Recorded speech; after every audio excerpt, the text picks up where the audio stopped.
This better end good. The ending better. They better stick the landing.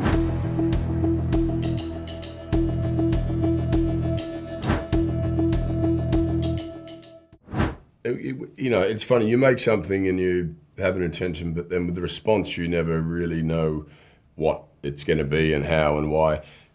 That films now, in an attempt to grab your attention, sort of force down your throat the meaning and the message and whatever, and there's nothing left up to your conclusion, you know, interpretation.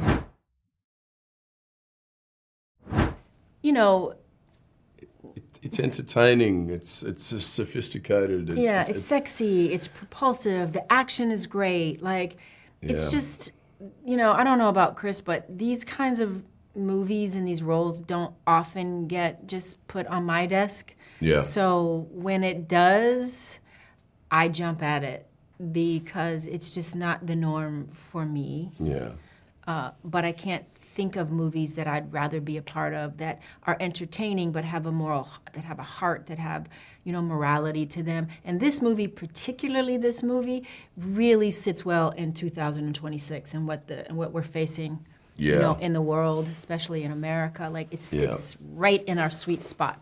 And I think it's what people need. Film to be entertaining and engaging, but if you can sort of squeeze in some questions for the audience to consider at the same time, and if they happen to be relevant, fantastic. But we just don't do that anymore for all the reasons we've just discussed. So. Yeah. Well, I think what's great about the heist film is, and Bart, our director, has said this a few times, it has a great structure for an entertaining, engaging story. You set up a question, you set up characters who you know are on a collision course of sorts. You know something's coming. You know there's going to be a big heist and a crescendo at the end, which is cataclysmic or catastrophic or whatever. But they're all escaping or attempting to escape something from the past, and you know that's why they fall into a life of crime. You know, why would you do something that expose you to such risk and consequence? You're obviously running from something. And so the sort of cat and mouse between someone's future and someone's past is also there to consider. And so you have empathy for where people have come from and where they want to go. But I think we just love to see how things unfold, and we love to see preparation. You know, how are they going to do that? That's the mechanics of how they're going to pull this incredible heist And off. I think you also love that the ending is satisfying. Yeah. Like, you didn't go on this journey for naught. Like, the ending, I think that's one of the things I loved about it when I read it. It's a good, satisfying ending for the end of this journey that you've just invested, you know, 2 hours of your life that you can't get back. I think we were all reading it going, this better end good. The ending better. They better stick the landing. Thank God. Yeah.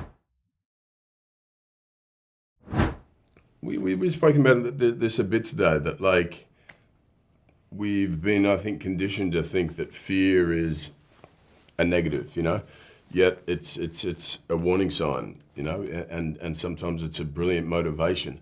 And to sort of reorientate your perspective on those fears, instead of thinking of all of them as red flags and I'm going to fail, it's like, oh no, my body's saying, hey, here's a few things to take care of or work harder on, or further preparation is required in these areas. And that's the sort of fear-based side of it. And then the purpose side of things, looking at the why am I doing this, the fulfillment, the joy, the pursuit of, you know, something deep within my soul is directing me in that direction. But both are really important. And anytime you give one or the other too much credit or too much attention, I think it's problematic. When you only focus on me and I'm going to be successful, I'm going to do this, there's a slight lack of humility, I've found, you know, and so it's important to embody those things not as a negative. But you have a great quote. What is that quote? Fear. Oh, the fear pushes you, purpose pulls you. I don't know where I read that, but it's a cool. They're one and the same thing. The supposed opposites that we look at, and we look at the opposites. One is a negative, one is a positive. Yet they are, you know, you don't know what love and beauty is without having experienced loss. And so, as tragic as loss is, it also is a reminder of what's important and what's valuable. And so, if you can kind of sit in the middle and observe the two experiences, I have not by any means, and I don't claim to sort of have mastered that, but I enjoy the conversation around it, and it's just Yeah. Thank you. thank you so much. Thank you.